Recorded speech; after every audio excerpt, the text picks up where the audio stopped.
Bismillahirrahmanirrahim. Assalamualaikum warahmatullahi wabarakatuh. Alhamdulillah, salatu wassalamu ala rasulillah wa ala alihi wa sahbihi man walah. Amma ba'd, sahabat Batu Mengaji. Pernah nggak terfikir oleh kita bagaimana supaya tidur kita, makan kita, minum kita, istirahat kita, kerja kita, semuanya bernilai ibadah. Nah, kalau kita sholat, kita puasa, kita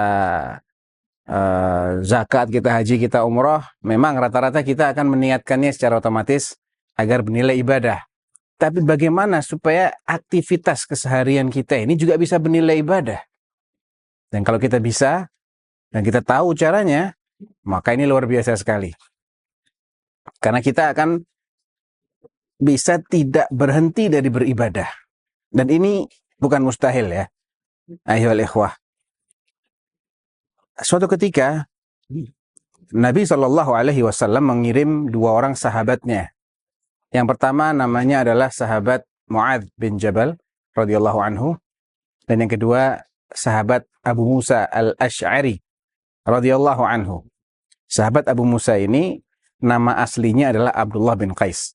Dan kisah ini disebutkan oleh Al-Imam Al-Bukhari dan juga oleh Al-Imam Muslim dalam As-Sahihain. Mereka berdua dikirim oleh Nabi ke Yaman untuk menjadi da'i di sana.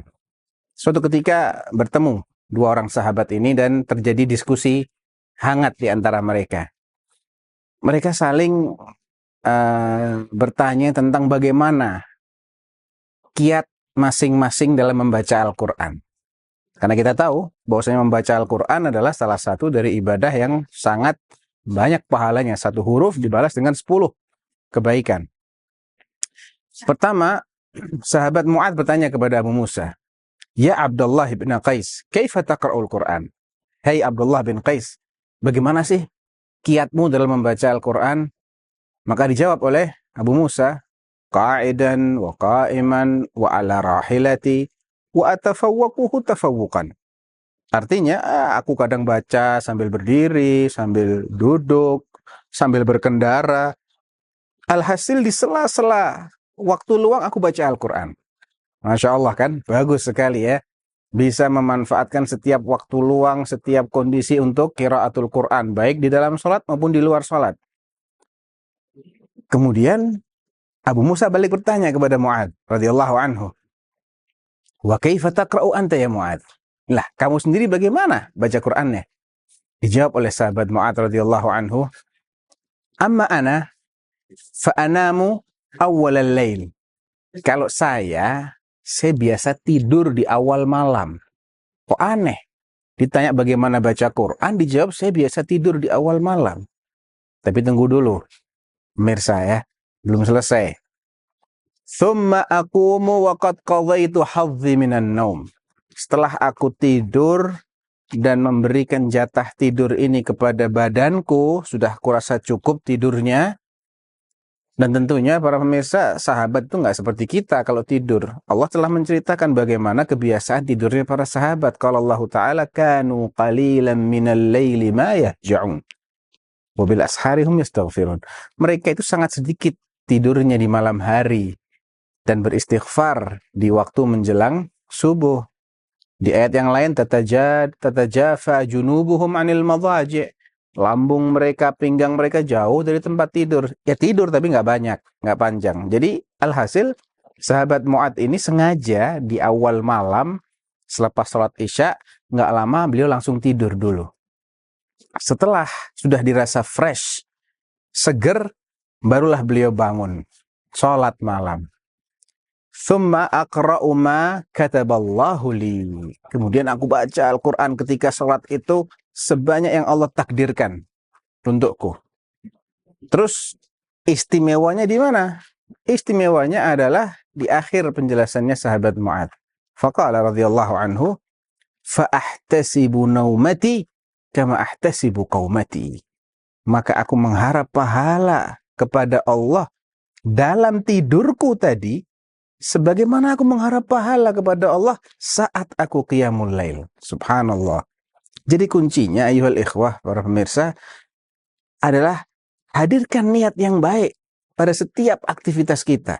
Walaupun itu hanya rutinitas, walaupun itu hanya kebutuhan biologis manusia, makan, minum. Semua orang pasti makan, pasti minum.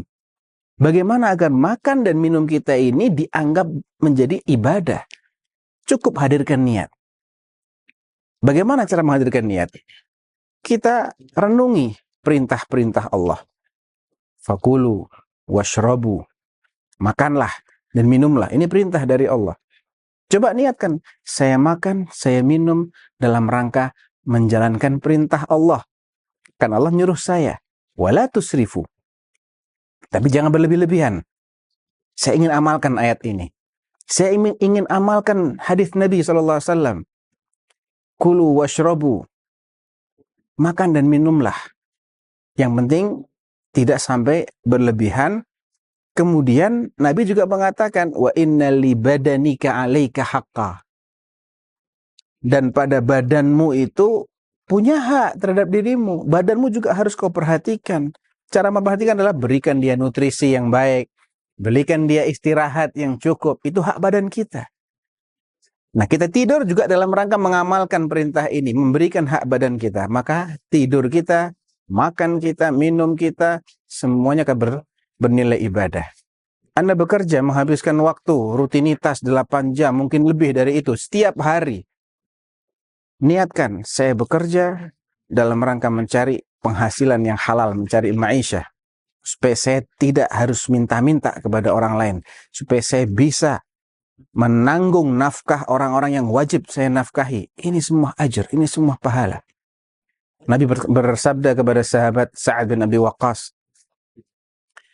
innaka la tunfiku nafaqatan tabtaghi biha wajha Allah illa ujirta alaiha. Hatta al-luqmata allati taj'aluha fi imra'atik. Wahai Sa'ad, tidaklah engkau memberanjakan sekecil apapun dari hartamu yang kau niatkan untuk mencari wajah Allah, ya, melainkan engkau akan dibeli pahala karenanya. Dan kita nggak bisa membelanjakan harta kalau kita nggak punya harta. Kalau kita tidak bekerja, bagaimana kita akan mendapatkan harta untuk menafkahi? Termasuk suapan makanan yang kau masukkan ke mulut istrimu itu adalah sedekah. Demikian pula ketika seseorang yang sudah berkeluarga, suami bergaul dengan istrinya, berhubungan, niatkan untuk sedekah. Semua akan menjadi pahala. Jadi kuncinya adalah pandai-pandailah kita mengatur niat. Mudah tapi susah. Mudah kita mengucapkan, tapi untuk praktek kita memang harus melatih diri, karena kita ini memang makhluk yang sering lupa. Nah, jadi itulah beberapa atau salah satu faedah yang bisa kita ambil dari hadisnya sahabat Mu'adz dengan sahabat Abu Musa al-Asy'ari. Wallahu ta'ala a'lam wa sallallahu ala nabiyyina Muhammad wa ala alihi wa sahbihi wasallam.